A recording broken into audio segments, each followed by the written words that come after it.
welcome. Here's what's happening right now. The taxing deja vu as Donald Trump vows to strike Canada with a major new tariff. Frankly, the friends have been worse than the foes. On both sides, there are no winners. The trade chaos and confusion for Canadian businesses. And I looked at it and went, oh, God. Dialing into the troubling rise in smishing scams. Plus, how a page-turning parody became a reading club anthem.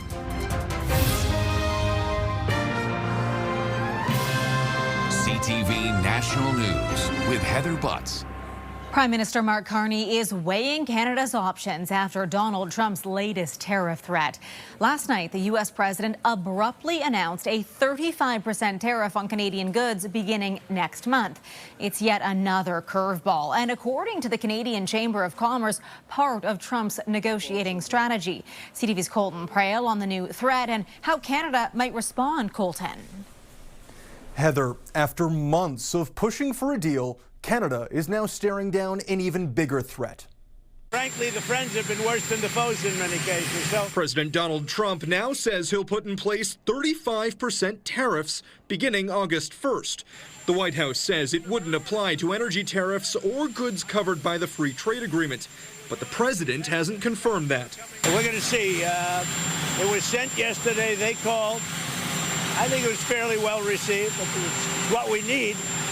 So we'll see what happens. While some critics say the Liberals need to follow through on the elbows up mantra, Ottawa argues it is. Canada is the only country on earth, along with China, that has imposed so many counter tariffs. So we have had already a very strong response. Canada didn't retaliate when Trump increased tariffs on steel and aluminum and gave up billions foregoing collection of the digital sales tax after the president ended trade talks over the issue. Carney's keeping his mind very much on the end game, which is to secure that economic and security framework with the United States. Since last month, Canada's target for a trade deal has shifted. July 16th quickly became July 21st. And now Canada says the new target is August 1st, before counter tariffs will be applied. But it's the day before that deadline that could make all the difference. That's when the U.S. Supreme Court is set to decide if Trump's executive order tariffs are legal. The last possible hope for Canada. We can't trust a deal with the president. Our only hope is the courts or Congress. And if we lose the courts, well, then we know where we stand. The court decision won't impact tariffs on Canadian steel, aluminum, copper, or autos, all of which were applied using a different measure. Heather. All right, Colton, thank you. As you just heard, goods that comply with the existing trade agreement with the United States will not be affected by the tariff.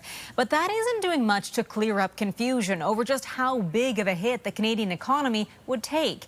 CTV's Abigail Beeman has been looking at what is and is not CUSMA compliant. What did you find, Abigail?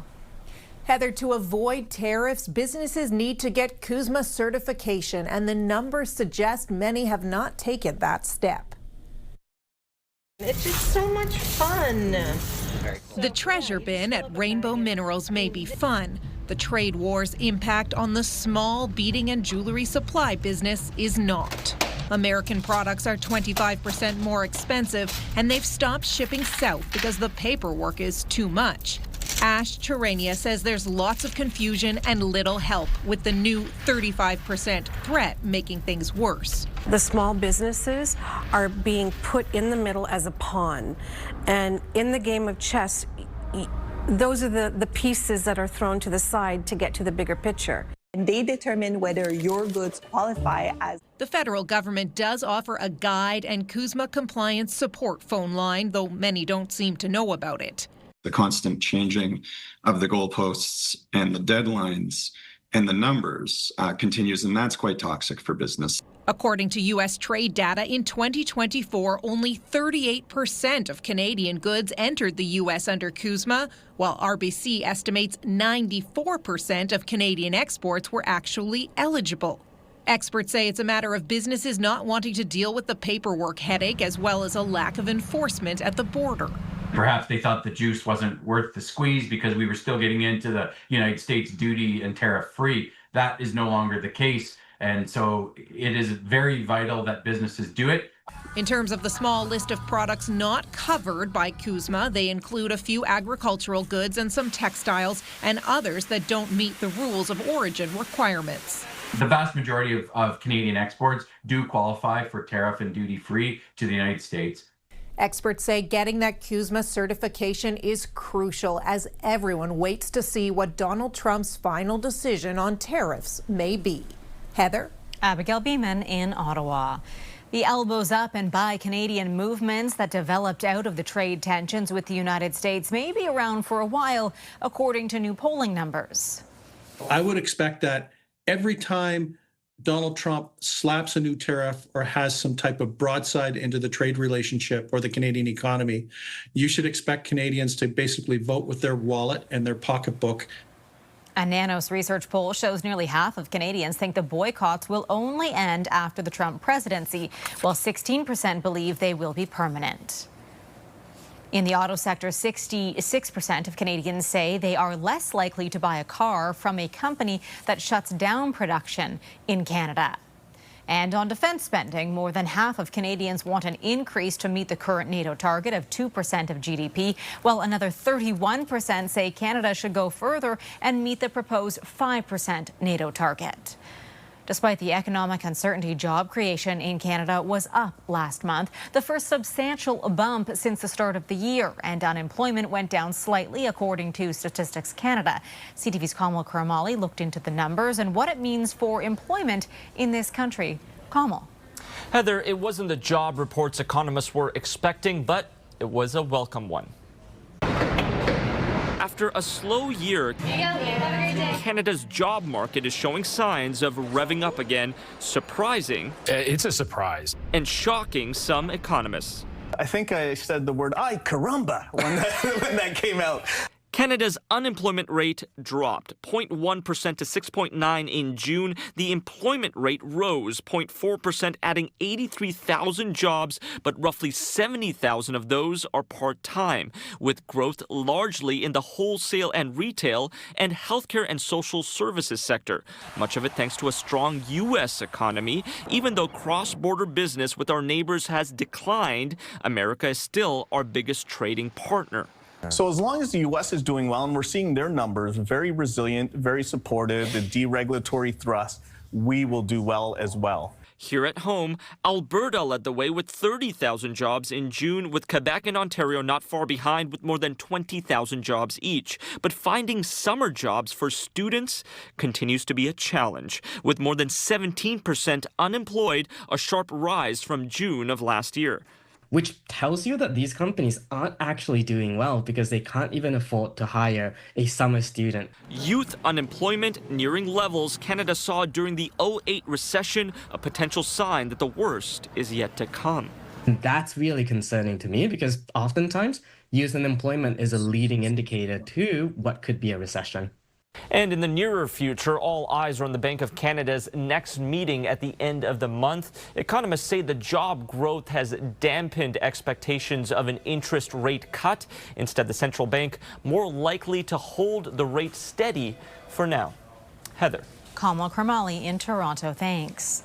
A hiker on Vancouver Island whose car broke down had to brave the elements and some aggressive animals to get back to civilization. Come on! I just got attacked by a cougar. Dallin Beaumier came face to face with a cougar and black bear on his journey, along with battling 30-degree weather as he trekked home. I've been doing search and rescue for 6 years, and I've never seen anyone with the ingenuity that he had. While the Alberni Valley Rescue Squad was searching for Beaumier, he built a makeshift wagon from some of his car parts. He eventually found his way to Della Falls Trailhead, where he was able to get a water taxi to safety after 8 days in the wild. Alberta's healthcare system is receiving some very poor grades as it faces significant shortages in key medical professions compared to the rest of the country. The province lags behind in 12 out of 37 health disciplines. CTV's Kathy Lee is here to break down the data and what it means for patients. Kathy. Heather, psychiatric nurses and nurse practitioners are at the top of the list when it comes to the highest shortages compared to the national average. Presler injury lawyers from Alberta analyzed a study done by the Canadian Institute for Health Information on the entire health workforce. Its report found Alberta has 42% fewer registered psychiatric nurses and 31% fewer nurse practitioners compared to the rest of Canada. It's nice for benchmarking. I think it shows an area where we can improve and perhaps look at those under other jurisdictions to see why we have numbers the way that we do. The president of the Nurse Practitioner Association of Alberta says that since the data was collected in 2023, there has been an increase in nurse practitioners in the province, about 278 more. However, she says it's not enough. To increase those numbers, there needs to be better compensation and incentives to attract more people to the workforce and more investment in education in post-secondary schools for this discipline. We have the University of Alberta and Athabasca, which are the two Alberta-based programs. From what I understand from those institutions, they've seen a significant growth in the interest, but minimal availability to be able to accept this interest into their programs due to lack of funding and lack of preceptor support. The other professions seeing a significant shortage in Alberta compared to the national average are audiologists and midwives. Heather. Kathy, thank you. U.S. President Donald Trump arrived in Texas today to tour the areas left devastated by flash floods. It's a horrible thing, a horrible thing. Nobody can even believe it, such a thing. That much water that fast. The U.S. President and First Lady met with first responders a week after sudden, heavy rainfall washed homes off their foundations and killed at least 120 people, with more than 170 others still missing. Coming up, inside the surge in scams known as smishing. It's a lot easier to pretend to be someone. How to protect yourself from the growing fraud at your fingertips.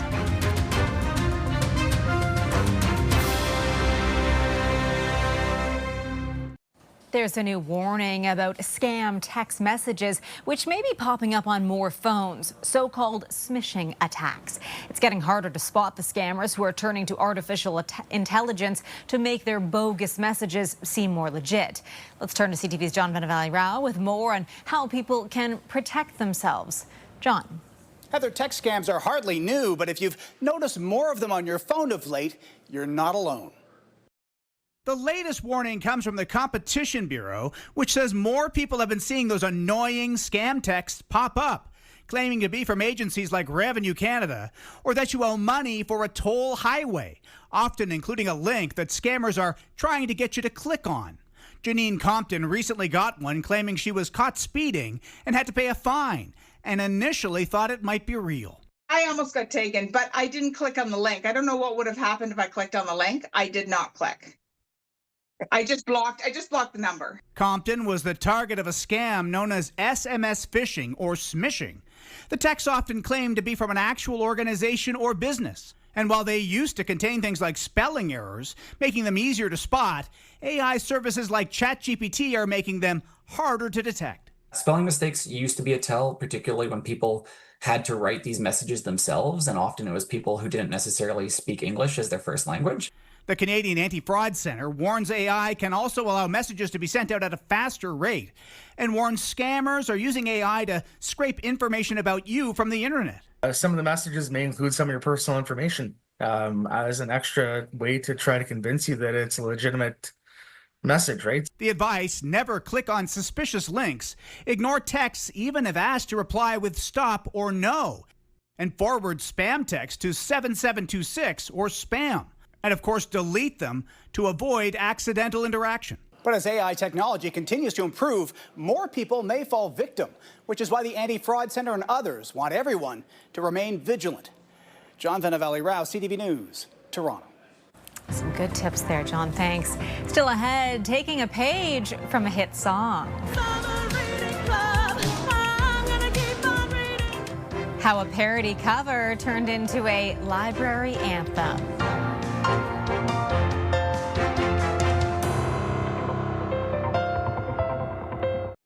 A musical makeover for one of the top pop songs of the year from an Ontario Public Library. They've reworked the lyrics to Pink Pony Club to help promote their summer reading club. CTV's Spencer Turcotte has more on the effort to keep young people reading all year round.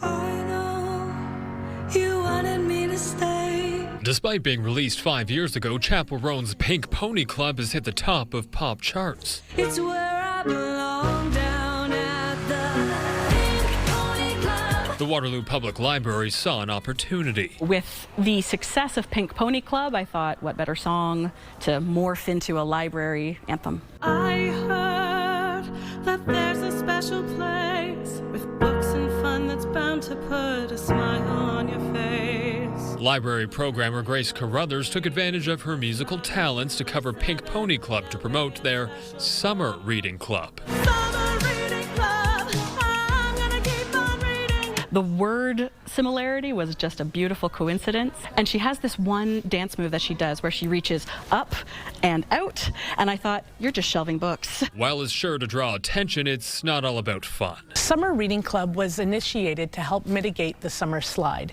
So evidence has shown that over those 2 months when kids are off from school, that there can be some regression in their learning. Their target audience is children ages 4 to 12. The more kids read through the club, the better chance they have to win bi-weekly prizes and a grand prize at the end of the summer. Our hope is that children will just gain a love of literacy, a love of reading, that they'll really want to engage with the stories, that they'll find themselves in new adventures. So whether it's the Pink Pony Club or Summer Reading Club, this adventure meets kids where they're at. I chose a song that I knew kids would know, but that maybe they would have to be listening to a censored version. I thought, why not give them a version that's just for them? Spencer Turcotte, CTV News, Waterloo.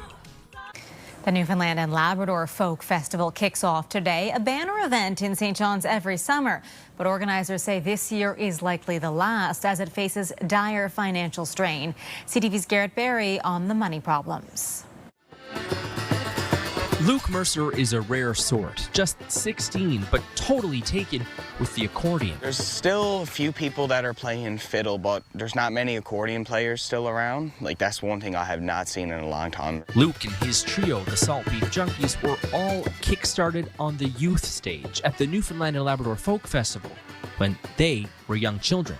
Tonight, they're in the main lineup. You're always a bit nervous, but then you put it all on the stage, and then that's what you do, so then your nerves kind of comes down a bit. But the festival is sputtering. Organizers owe about $100,000, and they've just lost another $75,000 in yearly funding from the provincial government. A lot has happened. Tickets have gotten more expensive because performers have gotten more expensive, because travel to the island has gotten more expensive, and infrastructure costs are rising too. And then attendance has fallen in part because this festival now faces more competition from other concert series that are bringing international stars to the city. Board Chair Julie Vogt is plainly frustrated. What happened to Newfoundlanders taking care of our own? We do that. So let's do it and celebrate. This province sells itself as so artistic, so why can't a folk festival here work? If we only go small, you can say goodbye to Bannerman Park. You'll never be able to afford to be here with all of the infrastructure that the city requires,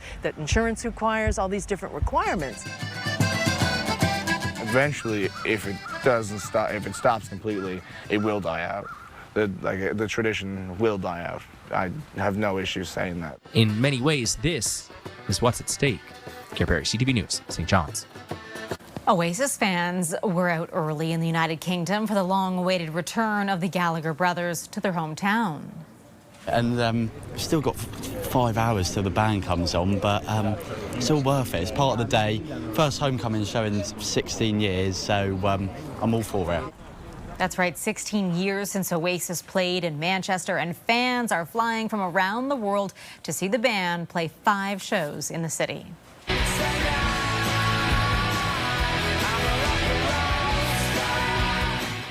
Oasis kicked off their tour last Friday in Cardiff. The band will tour the UK for much of the summer before making its only Canadian stop in Toronto for 2 shows at the end of August. I'm Maria Saru in North Rustico, PEI. Coming up on CTV National News. It's really inspiring for all of us. How a homegrown hero is making hockey history. I dreamed of this as a child. That's coming up on CTV National News. We head to PEI for our final story, and hockey history in the making. The island has its first women's pro pick for the PWHL, but before her next big play, she's already giving back, helping to build the next generation at home. CTV's Maria Saru has that story. Her nickname on the ice is Hustles, and now 22-year-old Abby Hustler is skating into the spotlight, drafted 14th overall to the Minnesota Frost. The first player from PEI to make the PWHL. It's been crazy. I know immediately after my phone kind of blew up, and people I didn't even think were really supporting me ended up watching the whole draft. At 3 years old, she learned the game at local rinks, playing in the province until she was a teenager, then Ontario and New York. But it wasn't until recently that Hustler could really imagine going pro. That wasn't really an option for us. The launch of the Professional Women's Hockey League in 2023 changed that. Now that dream can come true. And for girls from PEI, Hustler is a homegrown hero. It was great to see someone from PEI making it to the PWHL. Abby's just like a role model that we know personally, and she's just so genuine. I'm proud of her. It's really inspiring for all of us. For the last 2 summers, Hustler has been training girls aged 9 to 15, sharing her skills and showing them what's possible. There's a long wait list for this camp, and across Canada, women's and girls hockey registrations hit a new record this year, with more than 115,000 people signing up to play, coach, and officiate. Some want to skate in Hustler's tracks. I hope to play for the Boston Fleet. I want to go to Toronto. We can have something to look forward to when we get older. As a power forward, she's tough on the ice. But Hustler's former coach says it's a different story away from the rink.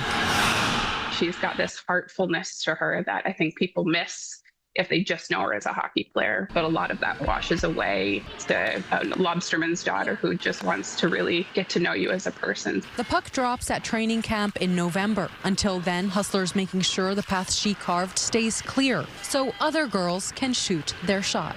Maria Saru, CTV News, North Rustico, Prince Edward Island. It's an exciting time for the sport. That is our newscast for this Friday. Thank you for watching. I will be back later tonight with CTV National News at 11. I'm Heather Butts. Your local CTV News starts right now.